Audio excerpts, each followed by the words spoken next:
श्री जगदीश प्रसाद गुप्ता छत्तीसगढ़ शासन में chief engineer के पद से रिटायर होने के बाद श्री द्वारिका महाराज स्मृति न्यास के तत्वाधान में श्री द्वारिकाधीश एवं बागेश्वर महादेव मंदिर का वर्ष 2005 में अपने पुत्रों इंजीनियर कुंजन गुप्ता और भुवन गुप्ता के सहयोग से अवंती विहार रायपुर छत्तीसगढ़ में निर्माण करवाया।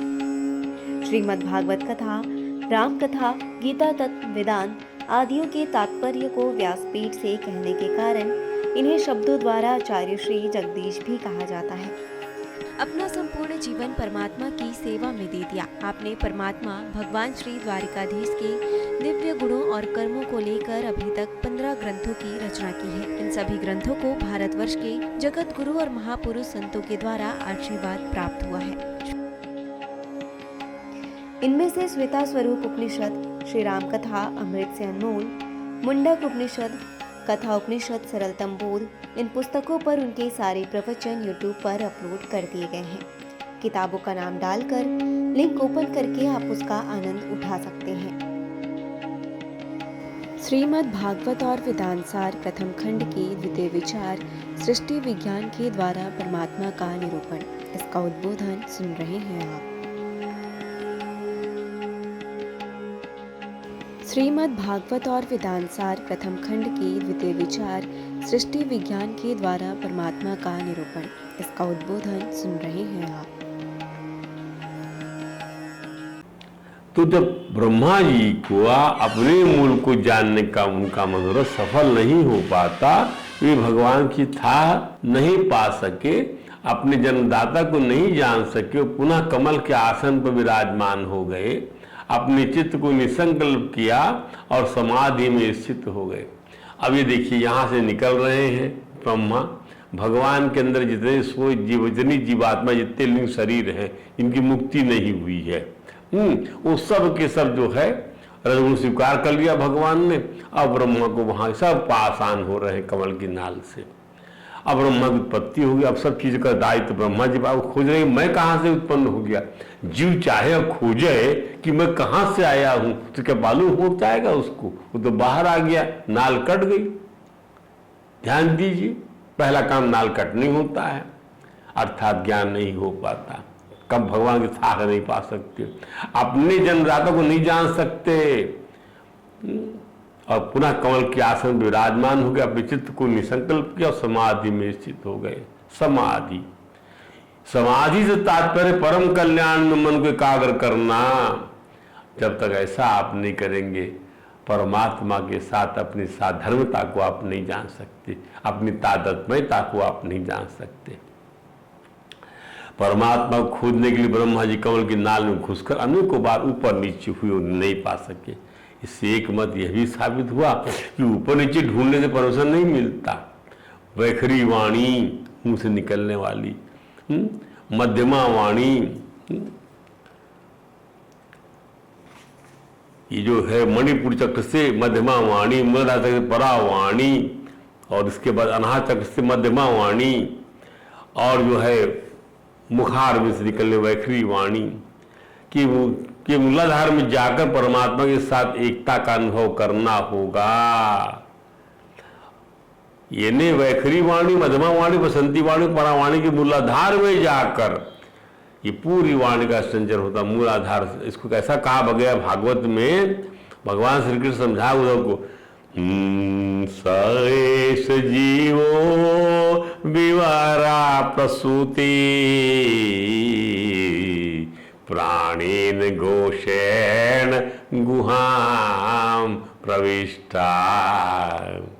मूलाधार चक्र से मनोमयम सूक्ष्मावेत रूपम मात्रा सरोवर्णयति स्थविष्टा।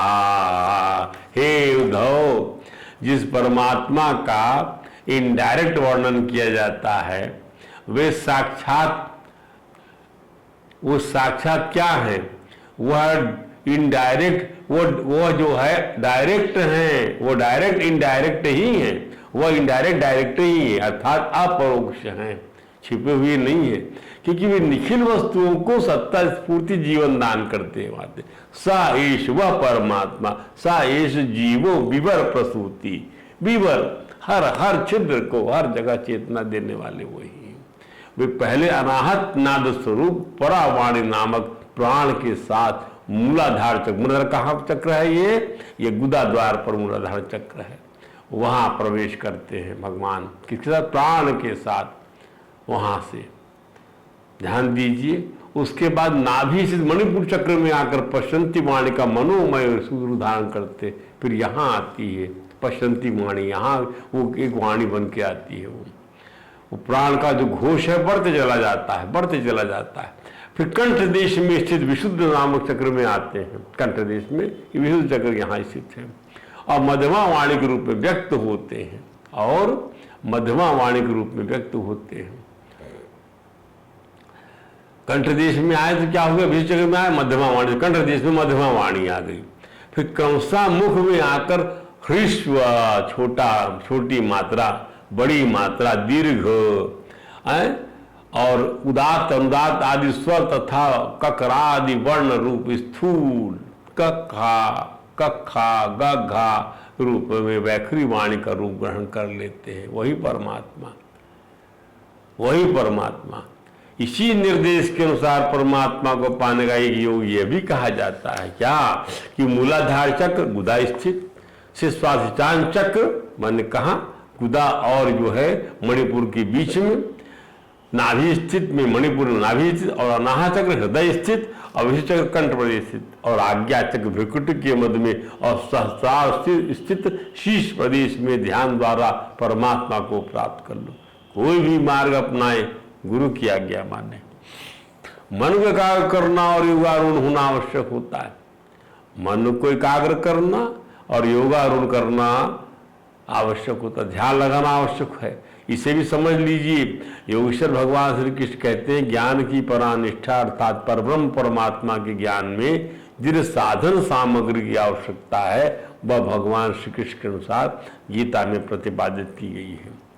परमात्मा ज्ञान क्या चाहिए, बुद्ध्या सिद्धिं प्राप्तो ब्रह्म यथा तथा निबोध में,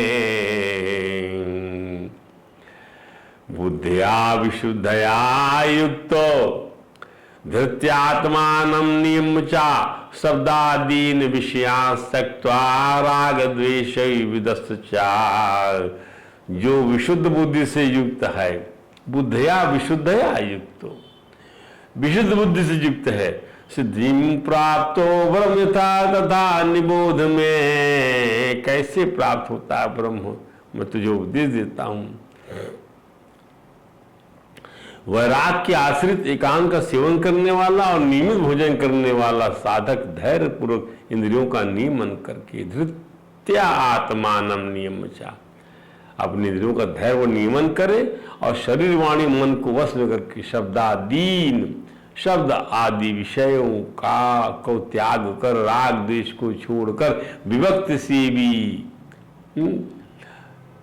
ध्यान के परायण हो जाए।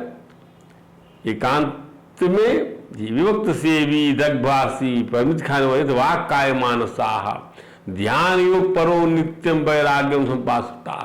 अहंकारम बलम दर्पम, अहंकार बल दर्प संग्रह से रहित होकर ममता रही शांत होकर ब्रह्म प्राप्ति का पात्र हो जाता है।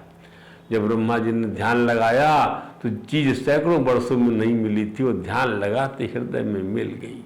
ध्यान दीजिए, परमात्मा यदि किसी के निकट है तो आपने आपके है। अगर हम आपके अपने मैं के पास पहुंच जाते तो भगवान ने संक्षेप में समझाया, सिद्धिम प्राप्त परम तथा न्यू समासेन कौनते निष्ठा ज्ञान से या परा। यह परमात्मा के ज्ञान की निष्ठा जो है वो मुझे समझाता हूँ। क्या है वो सिद्ध बुद्धि से युक्त होकर इंद्रियों का नियमन कर राग द्वेष को छोड़कर विषय आदि का त्याग करके परिमित भोजन करते हुए और जो है ध्यान योग का अभ्यास कर, वैराग का आखड़ा लिख के नित्य ध्यान योग का अभ्यास करके अहंकार का त्याग करिए, बल दर्प काम क्रोध का संग्रह का त्याग करके विमुचे निर्माण इन छोड़कर ममता रहित हो जाइए, शांत हो जाइए और ब्रह्म में विचरण करिए। आप तभी आप ब्रह्म विचरण कर सकते। ब्रह्म में ऐसे विचरण नहीं कर सकते आप कि मन शांत नहीं है आपका, आप जो है परिमित भोजन नहीं कर रहे तो ब्रह्म में आप जो विचरण करने लग जाएं। नहीं, आप राग द्वेष का त्याग कर ब्रह्म विचरण करने लग जाएं, आपकी बुद्धि की शुद्धता विचरण करने लग जाएं, आप परम भोजन कर विचरण करने लग जाएं, ध्यान योग में का वैराग का आश्रय नहीं लिए तो विचरण करने लग जाएं। ये समझने की बात है कि क्या है वैराग वाला, विशेष राग रखो परमात्मा की तरफ, तभी ना ध्यान करोगे। किसका ध्यान? अरे अपनी प्रेसी, अपनी पत्नी का, अपने मित्र का, किसी का ध्यान करते हो, अपने पुत्रों का, तो कैसे ध्यान करते हो? ऐसे न ध्यान किया जाता है कि जब विशेष उससे प्यार होता है, तो जब परमात्मा से विशेष प्यार होता है उसका ध्यान होता है। आत्मा ही तो परमात्मा है, उसका भी ध्यान करो, आप समझ लीजिए। और किसी का, क्योंकि उसमें ये सब चीजें है ही नहीं, न कर्तापन है, न भोक्तापन है, न उसमें कोई विकार है। आकर्तृत्वात् और निर्गुणत्वात्, और क्या है?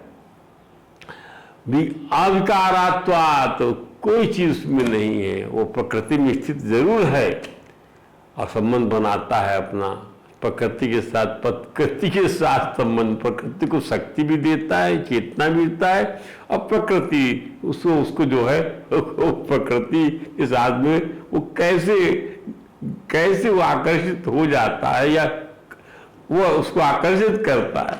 कुछ भी कह लीजिए, जैसे सूर्य है, सूर्य से बादल पैदा होता है, बादल ही उसको ढक लेता है। पानी जो है से काई पैदा होती है, काई पानी को ढक लेती है। वैसे अहंकार पैदा होता है आत्मा से, वो अहंकार को ढक लेता है। ये चीज समझिए ना आप लोग, हमें से सब कुछ हो रहा है और हमें को ढक रहा है आदमी। संसार में हम ही सब काम करते हो, हमें गाली खाते हैं, इसका ये अर्थ हुआ। हम ही सबके लिए काम करते हैं और हमें ही गाली खाते हैं। सूर्य सबको प्रकाश देता है, वही ढक लिया जाता है, तो आप कहां चूके, आप कहां रहेंगे? इसलिए परमात्मा की हर क्षण हर पल आवश्यकता है। ध्यान दीजिए। अब जब ब्रह्मा जी ने ध्यान लगाया, अब वो निकल के आए कमलनाद से, ध्यान लगा रहे, खोज रहे अपने स्रोत को, मेरा मूल क्या, मेरी जड़ कहाँ है? कमल की जड़ कभी मिलती है? कमल तो तोड़ लिया जाता है? तो सैकड़ों वर्षों में जो नहीं मिली, वो ध्यान लगाते हृदय में मिल गई। परमात्मा यदि किसी के निकट है तो अपने आप के है। अगर हम अपने मैं के पास पहुंच जाते हैं तो परमात्मा को मिलना आसान हो जाता है। अपने मैं के पास पहुंच जाइए। ब्रह्मा जी देखा एक शेष शैया पर एक श्याम वर्णमाली पीताम्बरधारी पुरुष शयन कर रहा है, हृदय में। खोजने से नहीं, हृदय में विराजमान, ध्यान करने से मिल रहा है। वो ध्यान करने से मिल रहा है, और ध्यान ऐसे करने से बताया गया भी आपको। तो क्या ध्यान कर रहे हैं? वो देख रहे हैं उस पीताम्बरधारी पुरुष को, उत्तम पुरुष को। क्या वर्णन किया श्रीमद् भागवत में मैत्रेय जी महाराज ने?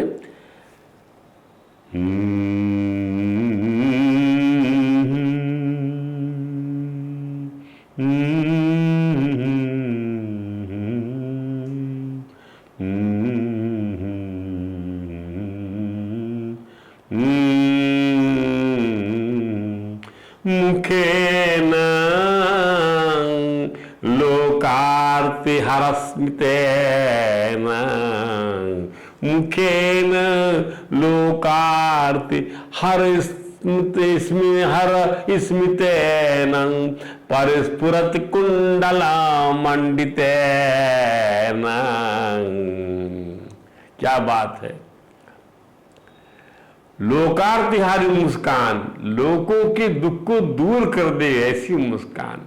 मुख, ऐसे मुख के द्वारा, ऐसे मुख के द्वारा, लोकार्तिहर मुस्कान के द्वारा, और ऐसे कंडल के द्वारा जो झिलमिल झिलमिल कर रहे हैं, और ऐसे मुख के द्वारा शोणायिते नगर बिंब भाषा, बिंब फल के समान लाल अद्भुत क्रांति के द्वारा क्या कर रहे हुए? प्रत्यहन हरियंतम सुनसेन सुभ्रुवा, अपने अनुग्रह वर्षणी भौम के द्वारा, सुंदर नासिका के द्वारा, सुनसेन प्रत्यर्हंतम, प्रति अर्हंतम, अपने भक्तों का, उपासकों का अभिनंदन कर रहे हैं। फिर से छवि का ध्यान करिए आप। क्या? मुखेन, मुस्कुरा रहे हैं भगवान। लोकार्तिहरस्मितेन, कांतिहर स्मितेन परिस्फुरत कुंडले मंडितेन शोणायितेनाधर बिंबरधसा बिंबभासा प्रति अरिहंतम सुनसेन शुभ्रवा। इस प्रकार ब्रह्मा जी भगवान का दर्शन हुआ। क्या सुंदर वर्णन किया है, आनंद आ गया। और उन्हें सृष्टि से अर्थात सर्ग से विसर्ग की दृष्टि प्राप्त हो गई। उन्होंने देखा कि परमात्मा ही परमात्मा है, वे परमात्मा से भिन्न है। कौन? ब्रह्मा जी स्वयं परमात्मा से भिन्न है। ध्यान दीजिए। और शयन रूप भी परमात्मा है, वह नाभि भी परमात्मा है, कमल भी परमात्मा है, ब्रह्मा भी परमात्मा है। चारों ओर देखने से उनके चार मुख हो गए। ध्यान दीजिए, वस्तु होती है तभी उसके चार कोने हो, चारों कोने होते। कमाल की रचना भी तब होती है, उसका भूत भविष्य भी तब होता है जब वस्तु पहले वैसी होती हो। इन्हीं से काल देश वस्तु कोई अलग अलग नहीं कर सकता। ब्रह्मा जी को अपने अन्वेषण से यह सत्य समझ में आ गया, अनुभव में आ गया कि सारे और ब्रह्मा जी के अनुभव से विदुर जी के सारे प्रश्नों का समाधान हो गया। जीव माने ब्रह्मा जी, उनका परब्रह्म से एका है, यही जीव का तत्व है, यही जीव का तत्व है। जीव तत्व क्या है कि परब्रह्म से उसका एका है। ब्रह्म आत्मिक बोध ही जीव का सत्य है। ब्रह्म आत्मिक बोध, शरीर से कोई उसका एका नहीं है। ध्यान दीजिए, वो प्रतिपादित ज्ञान परमात्मा के द्वारा परमात्मा को जानने के लिए है। ब्रह्मा शिष्य श्रीमन नारायण गुरु है। इसी प्रकार चतुश्लोकी भागवत के रूप में उपनिषदों का तात्पर्य भगवान ने उन्हें समझाया था, जिसका उल्लेख हम पहले कर चुके हैं। इसीलिए गुरु शिष्य परंपरा से ही इसे समझने की परंपरा प्रतिपादित की गई, क्योंकि पहले भी ये परंपरा थी कि भगवान ने, श्रीमन नारायण ने, आदि प्रभु ने, आदि नारायण ने ब्रह्मा जी को उपदेश दिया। तो ये गुरु शिष्य परंपरा प्रारंभ होगी। और जीव तत्व यही हो गया कि ब्रह्मात्मा वैक, जो ब्रह्मा और परमात्मा से कोई चीज जो है जुदा नहीं है, बस। इसीलिए गुरु शिष्य परंपरा से समझने परंपरा प्रतिपादित की गई। परमात्मा ही ज्ञान है, उसकी प्राप्ति के उपाय ज्ञान, भक्ति और वैराग्य है। क्या उपाय है? ज्ञान, भक्ति और वैराग्य। भक्ति ज्ञान वैराग्य की माता है, जन्म देती है, उत्पादित करती है उनको। इस प्रसंग का विस्तार हम ब्रह्मा जी के द्वारा की गई प्रथम मानवीय सृष्टि के साथ करेंगे। विभिन्न प्रकार की योनियों में जीवों की वास्तविक सृष्टि के पूर्व, विभिन्न प्रकार की योनियों में जीवों की वास्तविक सृष्टि के पूर्व ब्रह्मा ने वे परिस्थितियां उत्पन्न की जिनके अंतर्गत जीवों को इस भौतिक जगत में रहना पड़ता है। इन परिस्थितियों के कारण जीव अपने असली स्वरूप को, कि वह श्री भगवान का अंश है, भूल जाता है, अब प्रकृति का बंधन स्वीकार कर लेता है। वे परिस्थितियां पंच परवा अविद्या कहलाती हैं। अतः प्रारंभ में ब्रह्मा जी ने इसी पंच परवा अविद्या की सृष्टि किया। क्या कहा पंच परवा अविद्या में? सर्जाग्रे अंध तामिस्त्रमथ तामिस्त्रमादिकृता महामोहम च मोहम च तमश्चा ज्ञान वृत्तया। अंध तामिस्त्र बनाया, सर्जाग्रे पहले अग्रे अंध तामिस्त्र बनाया और तामिस्त्र बनाया, आदिकृत महामोह बनाया, मोह और तम अज्ञान या विद्या वृत्तियों को बनाया, अर्थात राग द्वेष बनाया। तो तमस अंध तामिस्त्र, तामिस्त्र राग द्वेष और उसको बोलता भी नवेश, यानी अविद्या, अविद्या, अस्मिता, अहंकार, अभिनिवेश, राग और द्वेष, ऐसा बोल दीजिए इसको। पतंजलि के योग शास्त्र में इस अंध तामिस्त्र को अभिनिवेश यानी मृत्यु का भय कहा गया। पहले अंध तामिस्त्र बनाया, यहां समझ लीजिए। और तामिस्त्र को द्वेष कहते हैं। तो सर्ग अग्रे अंध तामिस्त्र, पहले अभिनिवेश माने मृत्यु बनाया, मृत्यु का भय बनाया, फिर तामिस्त्र बनाया माने द्वेष बनाया। या सरल शब्दों में हताश होने पर होने वाले क्रोध के भाव को तमिश्र कहते हैं। पातंजलि की लिखा है महामूल माने राग बनाया, उसके बाद महाबोना देश पहले बना दिया। तो ससर्ग अग्रे अंध तामिस अभिनिवेश, तामिश्र क्या द्वेष, फिर तीसरा महामोराग च मोहम चा, मोह माने अस्मिता या भ्रांति बना दिया, महामोराग है और मोह बना दिया माने भ्रांति, और तमस्या ज्ञान वृत्तया, और पांचवा तम माने आत्मज्ञान पर अहंकार या स्वरूप की विस्मृति है। ये पंचदशी जी ने इसको डिफाइन कर दिया। इसी को शब्द क्या बोलते हैं, अविद्या, अस्मिता, अभिनिवेश, राग द्वेष। ऐसे याद कर लीजिए। तो अभिनिवेश और अंधतामिस एक ही चीज हो गई, द्वेष और जो है तामिस एक ही चीज हो गई। महामोह राग है, और मोह क्या है, मोह जो है भ्रांति है, भ्रांति। मोह क्या है, भ्रांत, अस्मिता, झूठा अहंकार है, आप भ्रांति है। अब पांचवतम अविद्या, आत्मज्ञान और अहंकार या स्वरूप की विस्मृति है अविद्या। यहाँ पर अस्मिता माने भ्रांति, मोह माने अस्मिता या भ्रांति, पांचवा तम माने तम माने आत्मज्ञान पर अहंकार या स्वरूप की विस्मृति, अहंकार भी आ गया। तो क्या क्या आ गया इसमें, आ गया अविद्या, अस्मिता, अभिनिवेश, अहंकार, अभिनिवेश, राग द्वेष, 5 किस्म की बनाया। अविद्या ले लीजिए, अविद्या के बाद में अस्मिता ले लीजिए, अस्मिता भ्रांति आ जाएगी, उसी में इसको समझ लीजिए आप, जो है अहंकार शामिल हो गया। भ्रांति, अहंकार से भ्रांति एक ही चीज। ब्रह्मा जी की पंच परवा अविद्या की रचना से आनंद प्राप्त नहीं हुआ। क्यों? भगवान के आज्ञाकारी सेवक है ब्रह्मा जी, वे किसी भी जीव को उसके मूल स्वरूप से गिरता नहीं देखना चाहते। उसका मूल स्वरूप क्या है, परमात्मा से उसकी एकता है। इसलिए अविद्या की रचना से खुश नहीं हुई है। इसलिए अब ब्रह्मा जी ने ज्ञान के 4 सिद्धांतों के रूप में 4 महामोनियों को उत्पन्न किया। क्या बात है, यानी ब्रह्मा जी किसी भी जीव को उसके मूल स्वरूप से गिरता हुआ नहीं देखना चाहते। ये फर्स्ट प्रिंसिपल है उनका। पिता नहीं देखना चाहता कि मेरा बच्चा नीचे गिर जाए, तो उन्होंने सनत कुमारों को अपने मानस पर जन्म दिया। सनक सनंद सनातन सनत कुमार। ज्ञान के 4 सिद्धांत है, सांख्य, योग, वैराग्य और तप। ज्ञान के 4 सिद्धांत है, सांख्य, योग और वैराग्य और तप।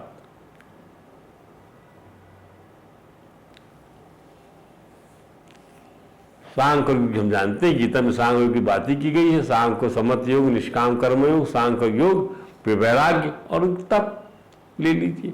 तो ब्रह्मा जी ने सनत, सनातन और सनत, इन 4 मुनियों की रचना आध्यात्मिक उन्नति के इस 4 सिद्धांतों को सौंपने के लिए किया। 4 सिद्धांतों को सौंप दो लोगों को, ताकि वह जो है अपने मूल स्वरूप से न गिरे, कि वह परमात्मा के अंश हैं, इसको न भूले। सांख्य भौतिक अवस्थाओं के वैश्लेषिक अध्ययन के लिए अनुभवात्मक दर्शन है। सांख्य भौतिक अवस्थाओं के वैश्लेषिक अध्ययन के लिए। योग के सिद्धांत भवबंधन से शुद्ध आत्मा का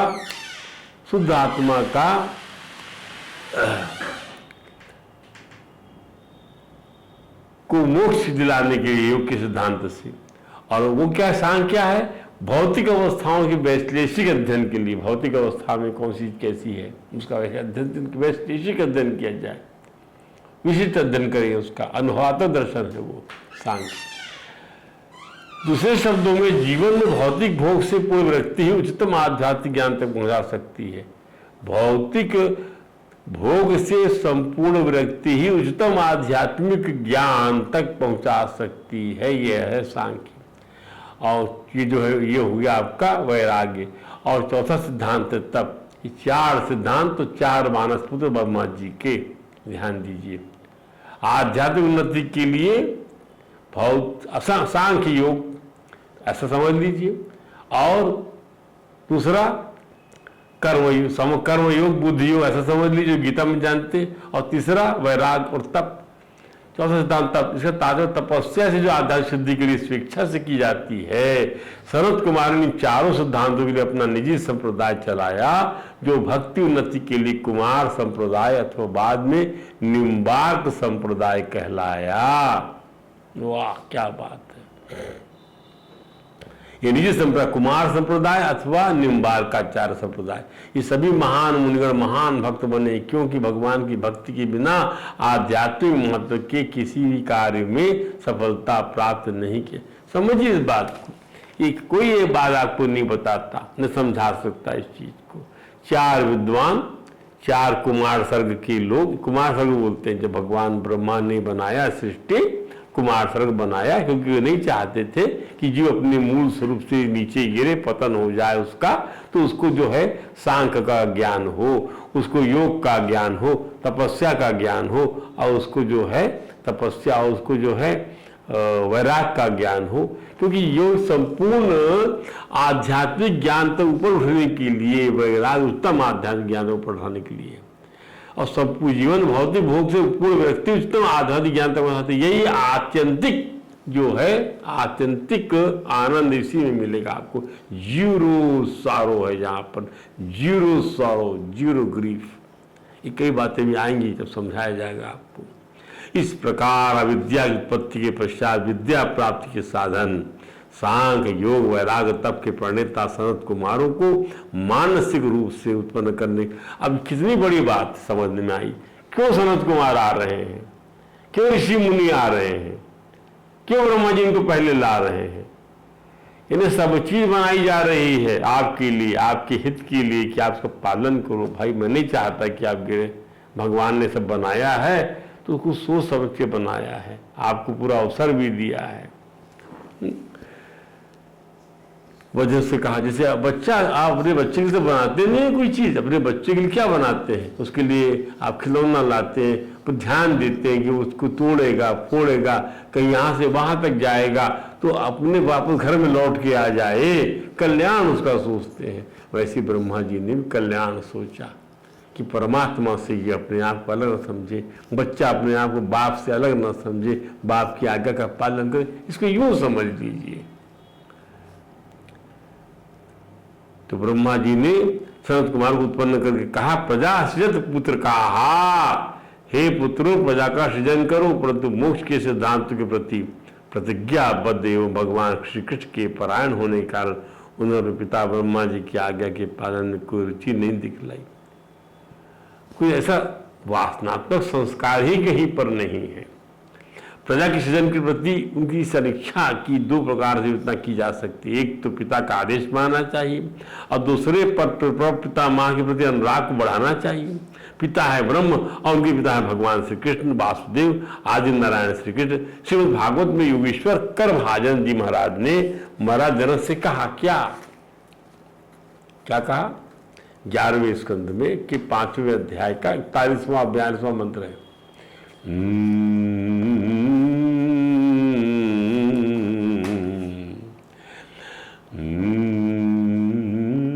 देवर्षे भूतात् नृणां पितॄणां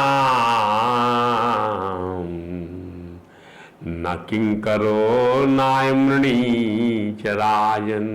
हे राजन, जो मनुष्य यह करना बाकी है वह करना आवश्यक है।